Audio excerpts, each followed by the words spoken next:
Boa noite, meus amigos da jornada. Mais uma segunda-feira abençoada aqui. Hoje, para nós falarmos sobre o que a gente imagina, espera, tem estratégia, projeta, tem de dados sobre a Igreja do Futuro. Hoje eu estou com ele aqui, que é um amigo que já pregou na Videira Verdadeira e eu espero que também em breve na jornada, que é uma pessoa que eu tenho admiração pela trajetória com Jesus, pela consistência como pai, como pastor e principalmente pelo conhecimento, que é o pastor Thales. Pastor, seja bem-vindo ao nosso podcast. Muito prazer estar aqui com vocês, né? Estar aqui junto com a galera que está nos assistindo aí também. É uma grande alegria, David. Aí eu também, a minha admiração é recíproca. Então... que bom, é sempre bom ter os amigos por aqui, viu? Coisa boa é ter amigos e principalmente assim, Thales, eu já vou direto, porque hoje nós temos muito conteúdo legal. Vamos lá. E quando eu tenho oportunidade de conversar com uma pessoa que entende do assunto, né, como você, é sempre bom eu já não ficar enrolando. É história de vida, é história triste. Vamos falar dessa igreja do futuro, que o pessoal de casa talvez está bem interessado nisso. Vamos de jogo rápido então, eu tenho 15 perguntas aqui, não existe resposta errada. Ok. Você acha que a maior crise da igreja de hoje, ela é teológica ou é relacional? Relacionamento. Acho que é os dois. Se dá para escolher os dois, eu vou nos dois. Vamos nos dois. Falta teologia, falta relacionamento. Sim, né? Número 2, a igreja hoje, na sua opinião, está mais preocupada em parecer relevante ou em ser fiel a Deus? Eu diria que acho que está mais tendendo a querer ser relevante. Concordo plenamente. Concordo plenamente. É muita vontade de estar na última trend, Exato. De ter a tecnologia, de ser do jeito que tem que ser, de gravar do jeito que tem que gravar.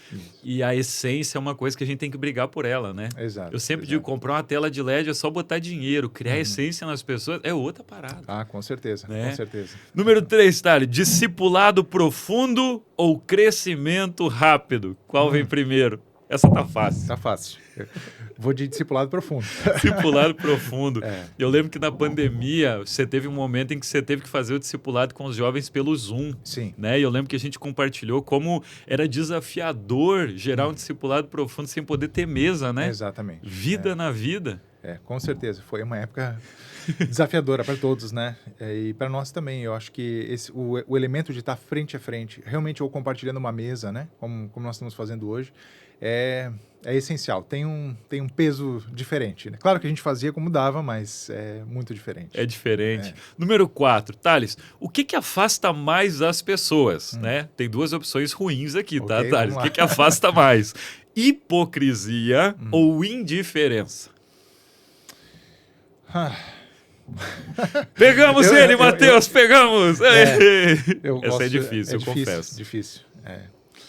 O que pega mais? Eu vou de hipocrisia, mas indiferença também pega muito. A indiferença é uma arma muito pesada, né? Muito pesada. Muito pesada. Certamente porque muitas vezes eu creio assim que a maioria das pessoas que chega na igreja, ela quer um encontro com Deus ou com uma comunidade. Verdade. Né? Então, quando ela experimenta indiferença, ou quando a sociedade experimenta indiferença por parte da igreja, isso gera um curto-circuito na cabeça da pessoa. Não deveria ser diferente, coisa assim, né? Verdade. Mas a hipocrisia, quando a gente diz que é uma coisa e não é, eu acho que aí aí parece que rompe completamente a chance, assim, sabe, de ter qualquer coisa. É verdade, é mais danoso ainda. Danoso. Exatamente. Porque é uma falsidade, uma mentira, né? Isso. É um bom ator ali na frente da pessoa. Muito, muito profundo isso, Thales. Thales, número 5, culto forte. Por culto forte aqui é uma igreja bem estabelecida biblicamente, né? Culto forte resolve falta de relacionamento? Não resolve. Não resolve. Não resolve. Não resolve. Número 6, pequenos grupos são estratégia ou são essência? Eu creio que são essência.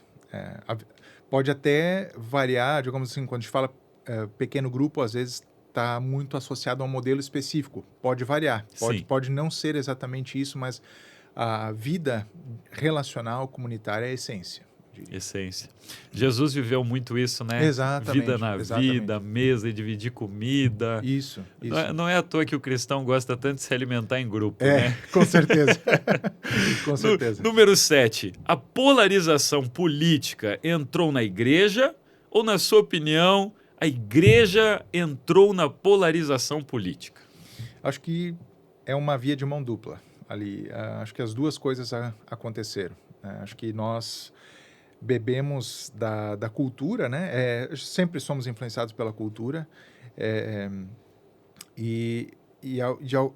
Algumas vezes, ou em alguns momentos, dá para perceber também assim a igreja entrando, né? Meio que se jogando. Vou mergulhar nisso aqui também. Nem precisava, mas...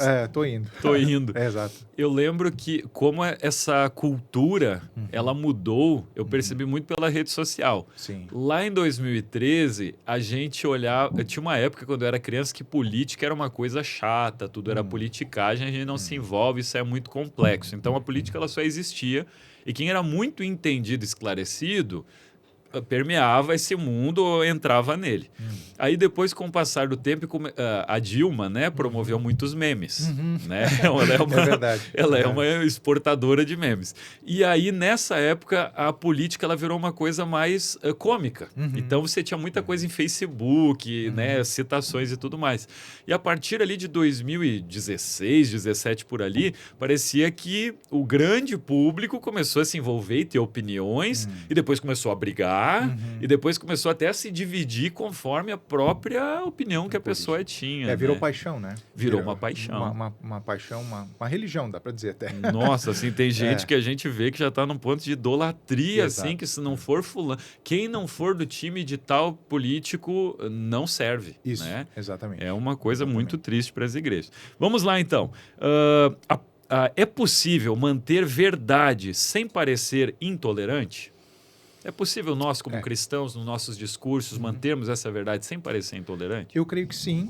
Eu creio que nós, na medida em que nós expressamos a verdade, eu creio que o grande lance, muitas vezes, é a maneira. Outras vezes, não. Eu entendo isso, né? Que certas verdades para nós, certos elementos da nossa fé que são cruciais, dos quais nós não abrimos mão, vão incomodar. Vão. Né? Agora, e isso é ok. Né? Agora, algumas vezes, a maneira como nós falamos as coisas, né? Pode complicar muito mais a nossa vida. Né? Verdade. Então, você, né, pode ter uma verdade, mas... Se você, digamos assim, vai para a rede social e começa a rotular ou chamar as pessoas, ou ofender as pessoas, né, parece que não combina com a maneira como a verdade era anunciada pelo próprio Jesus e pela sua igreja. Né? Então, é difícil, né, você alcançar alguém sendo odioso. Verdade, né? verdade. Né? Então, verdade. mas eu creio que sim, que nós podemos dizer, não, nós cremos assim, né? Nós cremos assim, cremos que isso é verdade, né? Estamos dispostos a tudo, por isso, queremos que essa é a verdade, né? Mas isso não significa que eu preciso te odiar por isso, ou preciso te agredir por isso, e esse tipo de coisas. Verdade, verdade. Muito, muito significativo. Você acredita que a igreja fala mais para os convencidos ou para os perdidos? Acho que tem igrejas para os dois públicos. Temos né? igrejas para os dois públicos. Né? Meu pensamento é que o ideal é que nós continuemos falando para ambos, né? Para aqueles que já estão convencidos do Evangelho, né? Se eu entendi bem a pergunta, e também, ao mesmo tempo, para aqueles que ainda não estão convencidos. Né? Então, a nossa linguagem ela não pode se tornar quase que um dialeto próprio, né? Sim. De forma que só a gente se entenda. Verdade. Né? Mas enquanto a gente conversa e prega, aqueles que ainda não creem, não estão convencidos, possam pelo menos refletir a respeito. É né? verdade. Isso é uma característica muito, eu acredito assim, de um pastor saudável, é uma característica do pastor, porque o pastor ele precisa viver, mesmo que não consiga o tempo inteiro, de equilíbrio. Sim. Ele precisa ter paciência com o que quer abandonar as drogas de ontem para hoje e com aquele que não quer durante 6 meses. Então ele precisa ter um equilíbrio de comunicação, né? Ele Sim. precisa ter um equilíbrio para falar numa mensagem com quem está ali pela primeira vez e quem está ali há 20 anos. Exatamente. Que desafio, né? Que desafio, meu irmão. Que desafio. Que Deus te abençoe, pastor Thales. Amém. Estamos hoje, na sua opinião, pergunta número 10, estamos formando discípulos ou consumidores de conteúdo cristão? Assim, ó, não vamos falar da sua igreja, não vamos falar da minha, vamos falar do Brasil, o cenário atual hoje. Na sua opinião, hoje as igrejas brasileiras, se a gente colocasse, na sua opinião, a sua visão, o que você tem visto, se a gente colocasse numa máquina, tivesse que extrair uma essência, você diria que a igreja brasileira hoje está formando mais discípulos ou consumidores de conteúdo cristão? Eu acho que o que aparece mais, pelo menos, né? Pode ser que tenha muita coisa por baixo do radar que a gente não perceba, né? Mas eu acho que o que aparece mais é uma igreja que procura... Não é que procura, mas assim, que está formando consumidores, né? São as pessoas que vão estar comparecendo, vão estar ofertando... para serem beneficiadas. Para serem beneficiadas. Né? Eu assim, vejo que parte da nossa crise, para quem quer pastorear pessoas e discipular pessoas, uma das crises hoje também é a própria experiência com a igreja. Que a gente tem que trabalhar, né? De acordo com como as pessoas estão chegando, porque às vezes a mentalidade é essa, né? O que a Igreja Jornada vai me oferecer? Como eu vou? O que eu ganho estando aqui, né? Verdade. Parece que tu pegou a essência do pastor Juan nesse banco e está citando as mesmas palavras dele. Parece exatamente. Então, a gente percebe que isso não é o desafio só de um pastor. Não, né, tem essa questão toda, né? E ao mesmo tempo, assim, né, a gente vê que existe uma busca por uma igreja que seja autêntica. Verdade. Né? Então, acho que parte da crise da igreja, que às vezes é até uma crise necessária, benéfica, são as pessoas cansando um pouco de muitas promessas e performance e tudo muito bom, toda a oferta, assim, né, sabe, muito boa, tudo muito redondo, e estão buscando agora uma vivência autêntica, Verdade. seja com Deus e com as pessoas também, né? Verdade, eu concordo plenamente com isso. Parece que hoje existe uma demanda muito grande de pessoas que eles querem fazer devocional, eles querem vestir uma marca cristã, eles querem consumir um produto com propósito, mas a gente, como pastor, tem que tomar o cuidado de não ser evento para o outro evento, conferência para outra conferência, né, tal, sei lá, ativismo para o próximo ativismo, e acabar se perdendo a essência. É um desafio, às vezes, manter. Exato. Né? É um desafio manter um equilíbrio. Eu preciso de um Kids, mas ao mesmo tempo não quero que você o consuma. Exato, né? Exatamente. É um desafio. Pastor, a música hoje, na sua opinião, ela emociona mais ou ela transforma mais? Eu acho que ela faz as duas coisas. Né? Ela tem um efeito, eu acho que a música ela ela é transformadora, né? Só que a gente né, estou lendo um livro, né, que fala muito sobre isso, chamado Praticando o Caminho. Muito legal esse livro. E uma das coisas que ele fala, que eu creio que é verdade, não é uma novidade desse autor, mas ele aborda um elemento que a gente está sempre sendo formado. Então, mesmo músicas que são basicamente emocionais, elas estão nos formando de alguma forma. Verdade. Né? Então, mesmo que o conteúdo, digamos assim, seja um conteúdo mais emocional, digamos assim, de você ter uma experiência emocional com Deus e não seja tão teologicamente rico, ele está formando alguma coisa, né? É verdade. Mas, então, eu acho que é o desafio, digamos assim. Eu diria que o desafio para nós pastores, para os ministérios de louvor, né, é uma música que emociona e que eu acho que é importante, é fundamental, uma música que toca nossos sentimentos, nossa imaginação, mas ao mesmo tempo ela fala sobre a realidade bíblica maravilhosa, que por si só também emociona. É né? verdade. Tem certas canções assim que, nossa, eu escuto e a letra por si só já emocionaria. É né? verdade, Então, é verdade. se a gente conseguir juntar as duas coisas, tá top, né? É incrível. É. Eu tive um desafio, sabe essas perguntas rápidas? Eu fui fazê-las com a Rosane. Aí a Rosane, eu dizia, Rosane, tal ou tal? Ela dizia, equilíbrio. Aí eu dizia, equilíbrio. tal ou tal dela, equilíbrio. Acaba sendo sempre essa... Muitas vezes é isso, né? Vamos lá então, 12ª. A próxima geração precisa mais de argumentos ou de exemplos? Estão carecendo mais de teologia. Equilíbrio. Eu vou pegar agora... Equilíbrio. Equilíbrio. Eu penso que a próxima geração, ela precisa sim de teologia, precisa de argumento, mas ela precisa ver que o cara que argumenta vive, né? Isso é muito interessante. Então, porque essa teologia que é desconectada né, sabe, da vivência. Da vivência. O risco a gente pode falar tudo muito certo. Mas vamos supor assim, aí nossos filhos não veem. Cara, o que me adianta, né? Conhecer sobre a essência de Deus, a Trindade, sei lá. Mas o que isso muda na minha casa, na minha vida, né?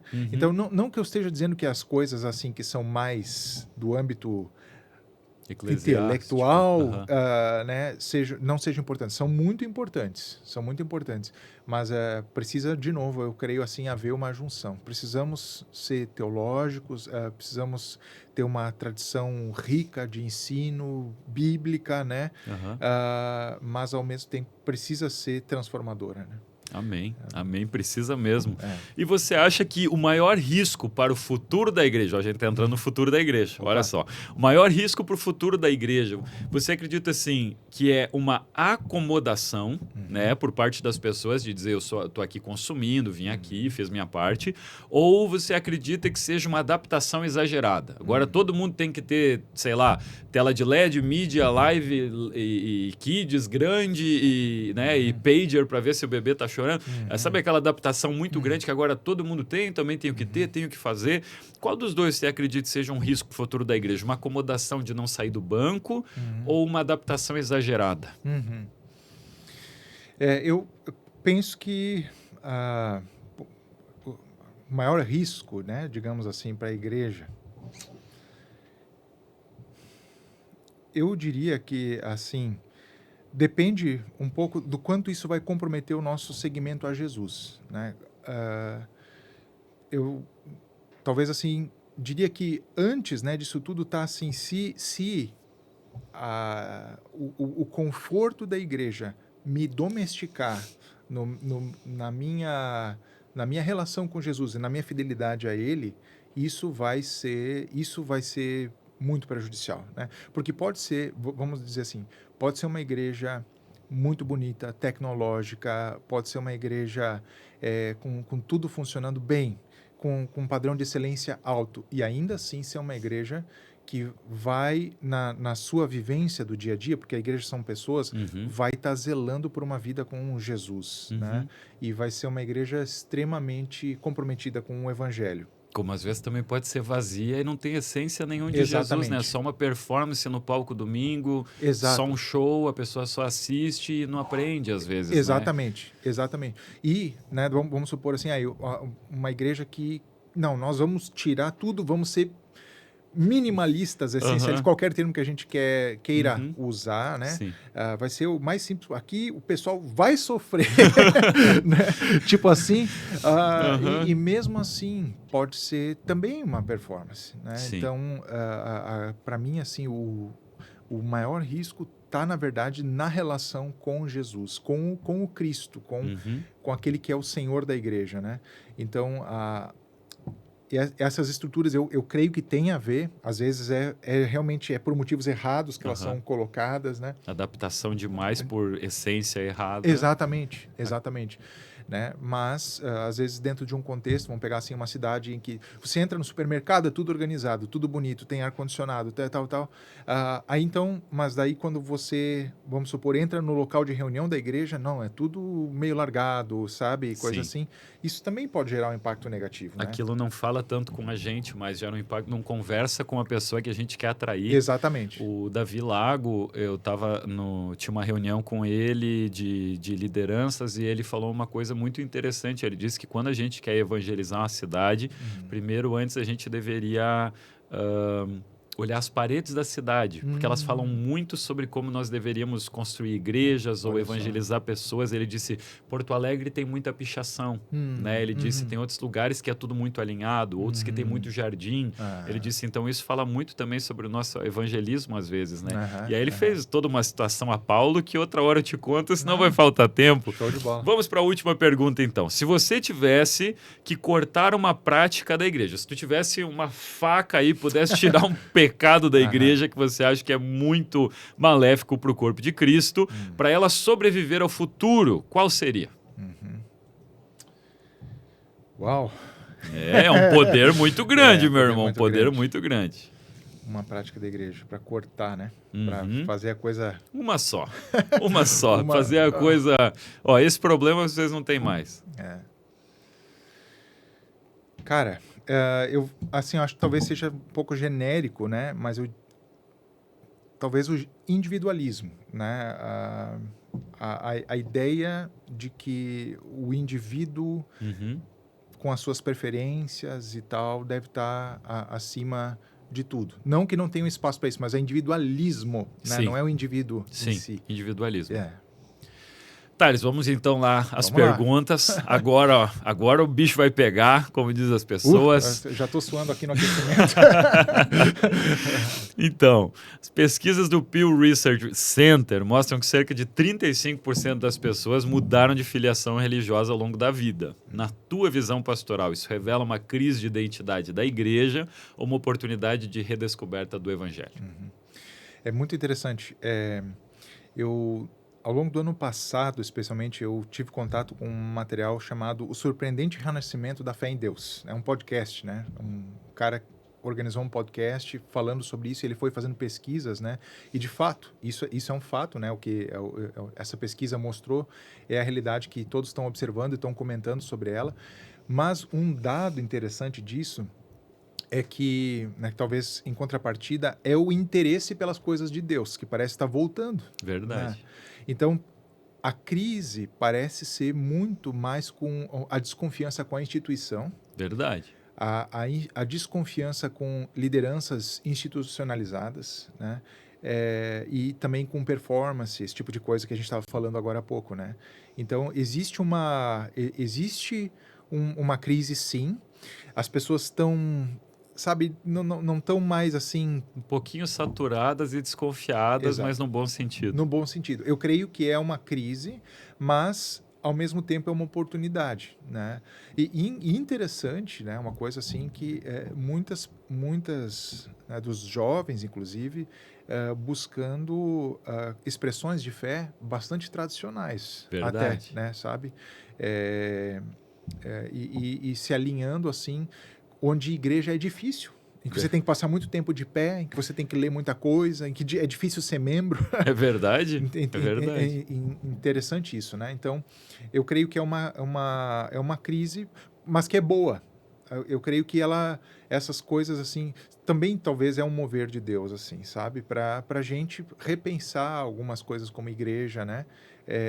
E voltar para a essência, para aquilo que é necessário, para aquilo que é fundamental, né? Que é o mais importante. Mais importante. Pastor, muitos teólogos como N.T. Wright falam da igreja como um sinal visível do reino de Deus. A igreja é um sinal de que Deus está ali.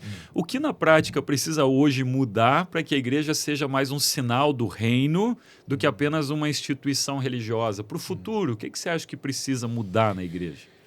Isso é um elemento também essencial, acho que é muito importante. Eu creio que o Wright, inclusive, foi uma das pessoas mais importantes assim nos últimos anos para ajudar a igreja a refletir sobre o seu papel no mundo, né?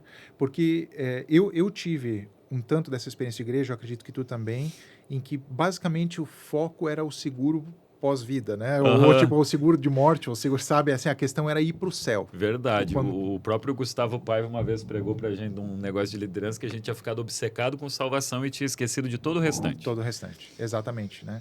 Então ele bate bastante nessa tecla, que é algo, né? Parece que está assim, tá debaixo dos nossos olhos, mas que às vezes a gente não vê. Jesus, na oração que ele nos ensinou, a oração que ele ensinou para a igreja: Pai nosso que estás no céu, santificado seja o teu nome, venha o teu reino, seja feita a tua vontade aonde?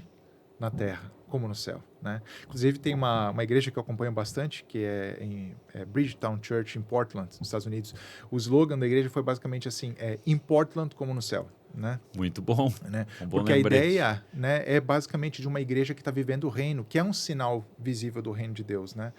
Como é que isso é na prática? Eu creio que é uma igreja que é atenta para a realidade, para o sofrimento das pessoas, né? Começando assim, claro que a gente pode, na medida do possível, de acordo com a vocação de cada igreja, pode organizar coisas, ministérios específicos.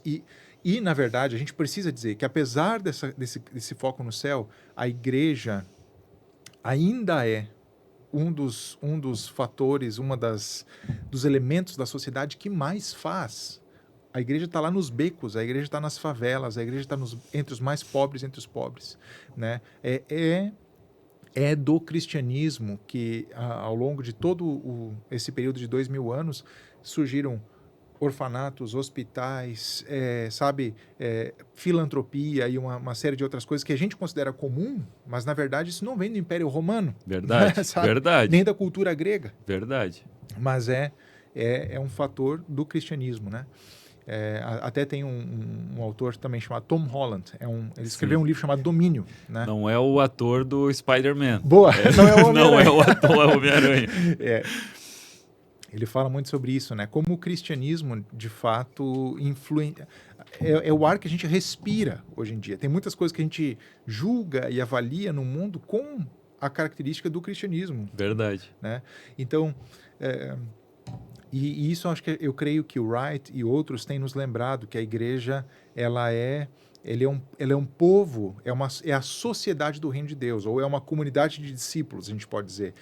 Alguém já falou certa vez, é a evidência sociológica de Deus. Exatamente. Se eu fosse um arqueólogo, onde é que se eu fosse escavar algo, eu vou procurar a igreja. Exatamente. Então, podemos organizar coisas, podemos fazer coisa, muitas igrejas têm feito, ainda fazem, né? A gente sabe, várias igrejas aqui em Lajeado também, mas também é o nosso vizinho, é a nossa família, são as redes de relacionamento, e a gente olhar para o outro e ver o outro, tá lá para o outro, né? Então começa assim, eu creio que a ponta da lança da igreja é a compaixão. Verdade. Jesus olhou para as multidões e tinha compaixão delas. Né? Então, e ele queria fazer alguma coisa a respeito. Se nós seguimos esse mestre, então é natural, digamos assim, que a gente também se antene para isso. Ok, tem essa realidade, nós precisamos cuidar disso. Né? Verdade, verdade.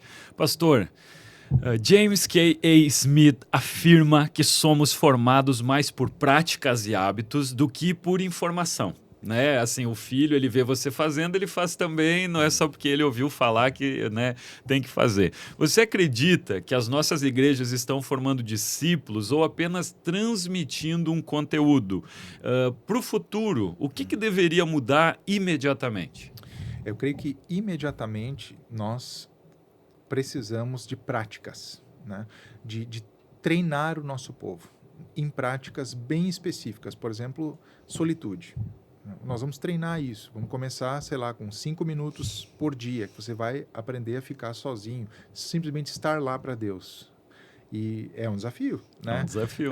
Vamos fazer isso por um período. Vamos, sei lá, vamos pegar uma semana, 2, 3, às vezes um mês. Vamos treinar outra coisa. Vamos treinar o jejum. Vamos treinar comunhão. Treinar a comunhão. Treinar. Né? Então, vamos daqui a pouco assim...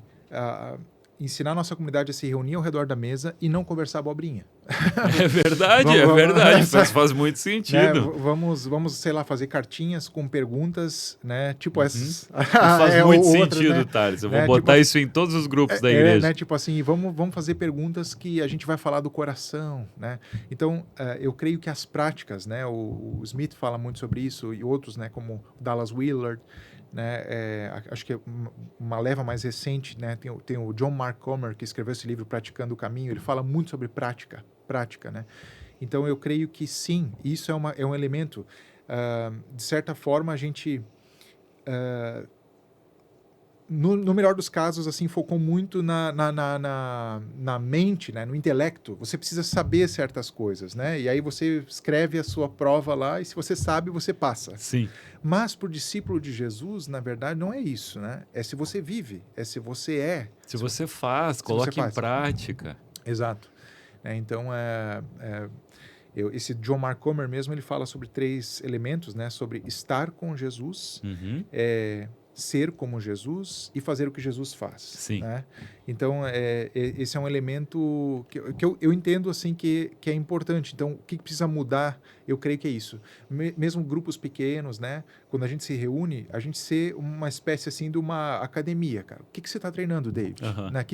Thales, o que tu está treinando? Né, Mateus, o que está treinando? Isso faz muito sentido. Esses tempos atrás eu vi o Teófilo falando bem assim. Ele disse, se a gente passa 2 horas com alguém e a pessoa não falou absolutamente nada sobre um projeto com Deus ou alguma coisa que eu tenho aprendido na Bíblia, ele disse, alguma coisa está errada, né? Porque a gente ama Jesus, vive Jesus, se alimenta de Jesus, ora sem cessar, alguma coisinha tem que ter em 2 horas sobre Jesus na nossa vida. Vai pegar, né? Vai pegar.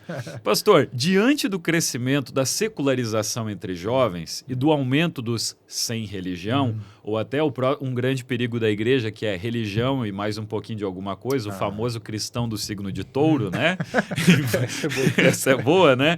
É um pouquinho de religião. Eu venho na igreja, mas eu pulo 7 ondinhas. Eu venho na igreja, mas eu tomo um passe.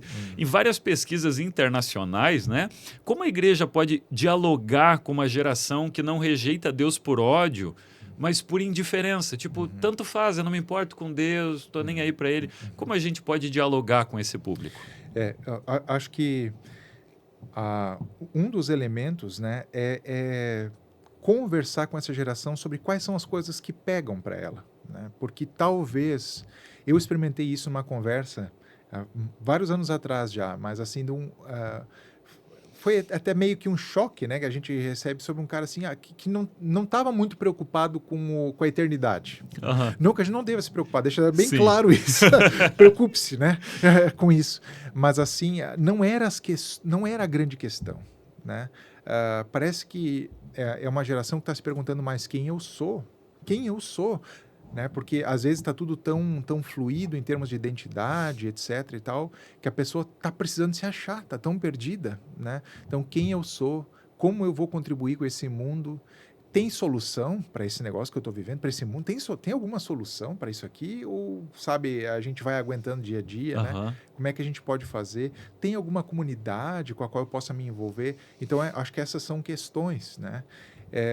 Importantes. Então, da gente estar disponível para uma conversa que traga questões que às vezes não são as questões que tradicionalmente a gente abordava 30 anos atrás. Verdade. Né? A gente, né, 30 anos atrás, eu não estava abordando questões, mas a igreja de forma geral, né? Eu lembro de uma coisa muito interessante que tu ministrou na minha vida, que foi o seguinte, que a gente, como pastores jovens, vamos dizer assim, não temos 60 anos ainda, né? Você disse, a nossa comunicação com eles vai ser muito diferente, porque o que a gente viveu como igreja era diferente. Você disse, eu estava lá em prestação de contas da igreja, você falou, estava lá em conselho da igreja. Em assembleia sobre cemitério. Olha só, estava lá decidindo... Mateus, ia ter um cemitério para ele ou não, entende? 5 anos, o que você fez no final de semana? Fui lá na reunião da igreja, na assembleia, e a gente ia à igreja para socializar, para fazer amizade, para ver a menina que a gente gostava, para fazer amizade com um músico. A gente ia na igreja para a gente ver pessoas. E hoje a gente tem uma comunidade de jovens que faz tudo isso pelo celular. Sim. Então, às vezes, até o motivo da comunhão para ele é diferente do nosso, né? Sim, O sim. que a gente valorizava como cristão já é diferente para ele, né? Exatamente. E eu creio que parte também da questão é a gente ajudar, sabe, na verdade, expressar o evangelho em toda a sua beleza, ele traz esperança, né, para essa vida também, né? É algo que eu tenho refletido bastante, assim, que Jesus, ele tem um caminho de vida para hoje, sabe? Ele é mestre, né? Então, claro, eu preciso decidir se eu vou seguir esse mestre ou não, né? Mas ele tem um caminho para a minha vida, quer dizer, ele tem respostas, são coisas concretas. Ele também me lança de volta para esse mundo como alguém que pode fazer alguma coisa a respeito, né? Verdade. Então, se a gente... Eu creio que se a gente conversa dessa maneira, ou está pelo menos aberto a um diálogo assim, isso pode facilitar a aproximação, né? Com essa galera. certeza. Pastor, como pai de 3 filhos, que tipo de igreja você deseja que os seus filhos encontrem daqui a 20 anos? É bastante tempo, né? O que você hoje, né, está fazendo? Tem alguma ideia, tem algum projeto? Não precisa ser necessariamente seu, mas você acha que é importante investir para que essa igreja ela exista, né, no futuro? 2 perguntas aqui. Que tipo de igreja você deseja que eles encontrem? E o que tu acha importante fazer na prática para que essa igreja exista? Sim, o que eu espero é de fato que eles encontrem e vivenciem uma igreja que seja centrada no seguimento a Jesus, né? O que significa seguir Jesus e que isso seja uma coisa integrada na vida, seja a vida, né? Na verdade, não seja limitado a um espaço, a um grupo de pessoas, a um momento da semana, mas seja a vida comunitária deles. Ainda eu creio que sim, que vai ser uma igreja que se reúne regularmente, né, que se Deus quiser e permitir que ainda, né, tenha uma expressão pública, comunitária, de leitura das Escrituras, de cântico, louvor, que exalte o nome de Deus, porque isso tudo forma a nossa imaginação, nossa compreensão de mundo, mas uma igreja extremamente relacional, né, assim, totalmente relacional, quer dizer, e intencional nesse sentido, também não é só assim para a gente ser amigos que vai no mesmo lugar, mas que, cara, nós vamos andar juntos, mas eu tô aqui para te ajudar a seguir Jesus, né? E tu também. Então, a gente vai se empurrando nessa direção. É o que eu almejo, né? O que eu faço, né? Que é a segunda pergunta, né? Eu penso assim, tudo começa em casa, né? Então, Verdade. começa com os meus filhos vendo eu cuidar da mãe deles, né? Cuidar da minha esposa. Um ótimo testemunho. Exatamente. Sabe? Aí que começa, né? Então, tipo, eu cuidar da minha esposa, eu amar a minha esposa, meus filhos verem eu cuidando da minha esposa, sendo fiel a ela no casamento, cuidando deles. Então, aqui eu tenho uma base que não levanta barreiras, né? Claro que eu não estou falando isso assim que é uma perfeição. Sim, né? sim. A gente erra, a gente peca, mas assim, eles veem que eu sou consistente, eles verem... Que né, você está caminhando nessa direção. né? Então, e com isso também, eu acho que para que isso seja possível, eu preciso cuidar da minha vida com Deus. Eu creio que isso é uma das questões para nós, pastores, muito séria, né? A gente cuidar da nossa vida com Deus. Amém. Nossa, Verdade. cuidar da gente mesmo, a sanidade até, sabe? Fazer alguma coisa por nós. Verdade. Em termos de saúde, etc. É verdade. De forma que a gente não seja azedo, né? Verdade. Que é muito fácil ser muito azedo. fácil, né? E sobrecarregado e tal. Então, eu creio que, além da fidelidade, os meus filhos precisam ver, né, os nossos filhos, né, a nossa família precisa ver em nós certa alegria também, né, de que... Isso é muito profundo. Né, eu tô nessa e eu sou fiel a Jesus e não é todo dia tranquilo e eu não tô todo dia bem, não tô todo dia de bom humor, mas, nossa, eu não faria outra coisa. Eu sou feliz por causa disso. Por causa disso, né? Então, eu creio que isso começa em casa. E em termos de igreja, eu acho que a gente tocou nesses pontos, né, de práticas. Porque as práticas, na verdade, elas são meios, né?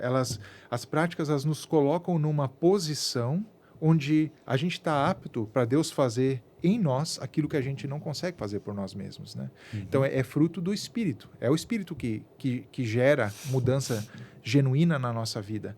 Mas eu posso escolher me colocar numa posição onde o Espírito faz isso ou não, né? Quando o apóstolo Paulo escreve lá em Efésios 5, né? Deixem-se encher pelo Espírito, né? Santo falando entre vocês com salmos, hinos, cânticos espirituais. Eu entendo que sim, pode estar falando de momentos específicos em que a gente está cantando e o Espírito Santo está nos enchendo, mas me parece muito mais uma questão de estilo de vida. Vocês estão falando enquanto vocês estão vivendo dessa forma, é como se vocês de fato fossem um templo sagrado. Vocês estão cuidando daquele ambiente de tal forma que Deus está muito à vontade ali. Verdade. E aí ele vai fazendo brotar o fruto do Espírito na vida de vocês. Tantas coisas boas juntas. Exatamente. Exatamente. Né? Pastor, como músico e pastor, sim, você acredita que a música da igreja forma mais o coração do que a pregação forma a mente? O que nós precisamos cuidar teologicamente na escolha daquilo que nós cantamos para a igreja? Eu acho que até mencionei assim um pouquinho antes, mas eu acho que os hinos são extremamente importantes, porque talvez, né, assim, nos nossos melhores dias enquanto pregadores, as pessoas lembrem até terça, quarta-feira de algumas frases. Com muita sorte até quarta-feira. Né, assim, lembre de algumas frases ou anote, né, tem pessoas que anotam, isso é muito bom e tal, e fiquem mastigando, ruminando com aquilo, mas da música eles vão lembrar. Vão. Do refrão. Eu não tenho recordação, mas eu lembro da frase que diz que o louvor, ele precisa ser uma teologia cantada. Isso aí. Ele tem que ser uma Bíblia que a pessoa cantou a música e aquilo é bíblico, porque eu fiz uma vez uma pesquisa entre os jovens e a maior parte deles conhece mais a Bíblia por causa das músicas. Ele não tem o hábito, às vezes, da leitura. Mas ele sabe, que ruja o leão, deve ter alguma coisa de leão com Deus, né? Ele deve ser algum rei. Então, isso está muito envolto com eles. Exatamente. Né? E aí, nesse sentido, eu creio que sim, a gente tem um papel importante naquilo que a gente escolhe, né, em termos de músicas para a nossa comunidade, né? Eu vejo assim, os salmos, por exemplo, eles têm uma variedade enorme, né? Em termos assim de expressões. Então, às vezes são salmos mais individualizados, eu e Deus, a minha relação com Ele, sofrimento. Aí entra coisa que a gente às vezes não canta tanto, né? Verdade. Mas, cara, volta e meia. Né? Eu lembro, por exemplo, da catástrofe que nós tivemos aqui. Nós colocamos uma música que, de certa forma, era um pouco de lamento junto no repertório. Sim. Porque a gente precisava que a gente... externalizar o que estava sentindo. Exatamente. Né? Então, tem esse fator, mas também tem um fator comunitário, né? Que a gente também não... Eu penso que é saudável, né? A gente não esquecer disso, né? As músicas a gente consegue cantar assim, conjugando nós. Sim. Né? Nós estamos aqui, nós fazemos isso, né? Músicas que nos lembram do nosso propósito, às vezes. Então, acho que músicas que são cristocêntricas, né? Acho que é muito variado, né? Mas a gente... às vezes dá pena, né? Porque a gente escuta a música, cara, que música legal, bonita pra caramba. E não vai funcionar no culto, não é pro culto. Essa não é pro culto. Ou tipo assim, mas ela é muito legal, ela gruda e seria ótimo se a letra fosse excelente, mas não é. Mas não é. Né? Então tem esse processo, né?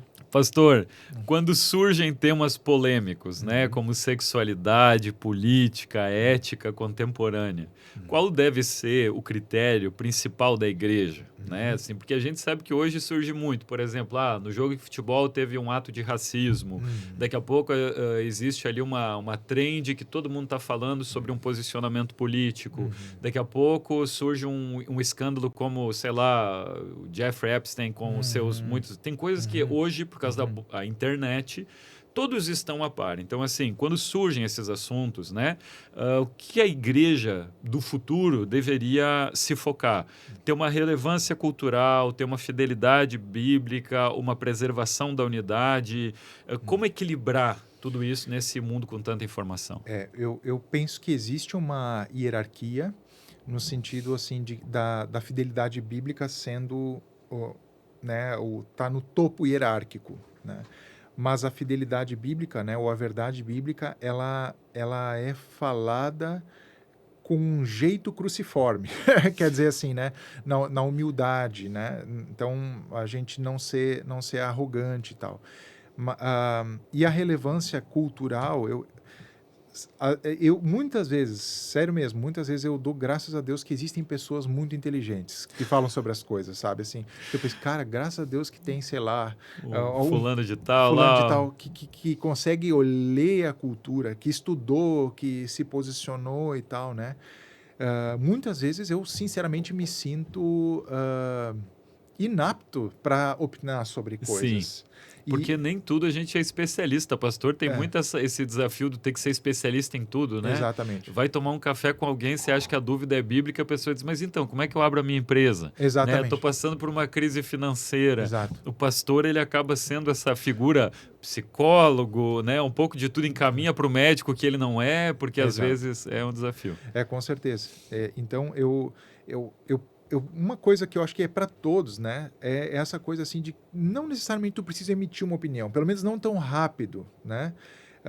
Talvez algumas coisas sim. Eu prefiro às vezes pecar pela minha lentidão nesse sentido, né? Do que ser o cara que vai comentar em cima da trend, né? Porque cara, muitas vezes eu não sei o que falar, eu não sei o que dizer. Aí eu quero ouvir pessoas que pensaram, que estudaram e coisa assim. E muitas vezes eu até vou ouvir pensamentos diferentes, né? Que eu sei que são... Porque para mim, como eu disse, a fidelidade bíblica está acima de tudo. Eu preciso saber, as pessoas que estão comentando isso são comprometidas com o evangelho? Dá para ver? Elas pregam Jesus crucificado, ressuscitado, Senhor do mundo, né? Aquele que voltará e tudo mais. São comprometidos com isso? São. Tem caráter? Tem. Então, eu vou ouvir. Às vezes são coisas diferentes. Eu vou ver, cara, se esses gigantes aí estão... Então, com essa opinião... como é que eu vou me posicionar?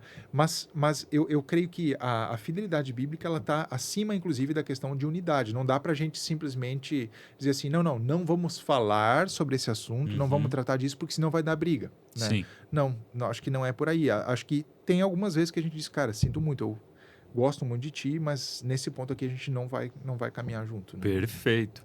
Pastor, infelizmente o nosso tempo está chegando no fim, eu estou chegando na minha pergunta final. Sim, ela é normalmente uma pergunta de essência, de lição, de deixar uma direção para as pessoas. Se você pudesse deixar 3 orientações práticas, né, o povo vai fazer, para preparar a igreja para sobreviver às próximas décadas. Espiritualmente, culturalmente, estruturalmente, como você achar melhor? Quais seriam essas 3 direções, 3 conselhos aí que você daria para a igreja para ela sobreviver às próximas décadas?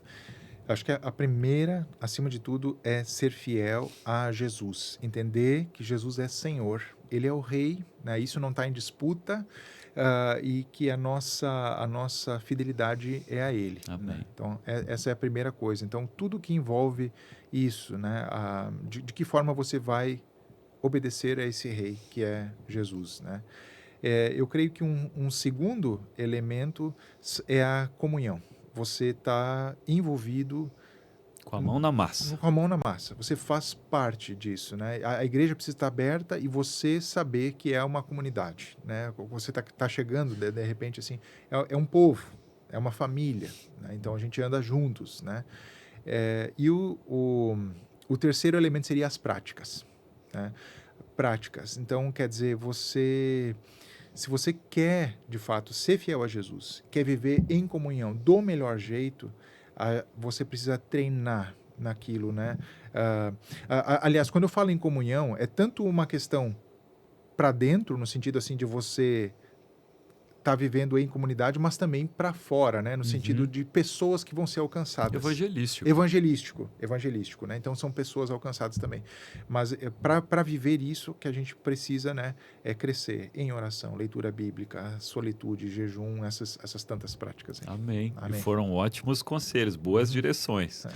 Meus amigos, hoje estive com ele aqui, com o pastor Thales. Foi um assunto excelente, com muito conteúdo bom. Thales, foi um prazer te receber aqui. É sempre muito bem-vindo, é amigo da nossa casa. Que Jesus abençoe a tua vida, o teu ministério, os 3 filhos. Deus abençoe a Carol, tua esposa. Né? Saiba que a gente tem uma grande estima pela tua vida e oramos para que Deus abençoe grandemente a tua casa. Amém. A vocês também. É um prazer. Muito obrigado pelo convite, né? Foi um prazer estar aqui com vocês. É uma alegria. Meu povo, hoje esse era o nosso tema. Se inscreva no canal, curta, compartilha com um amigo que vai gostar de escutar a respeito desse assunto. Que Deus abençoe a vida de vocês e a gente se vê na segunda-feira que vem. Deus abençoe a vida de cada um.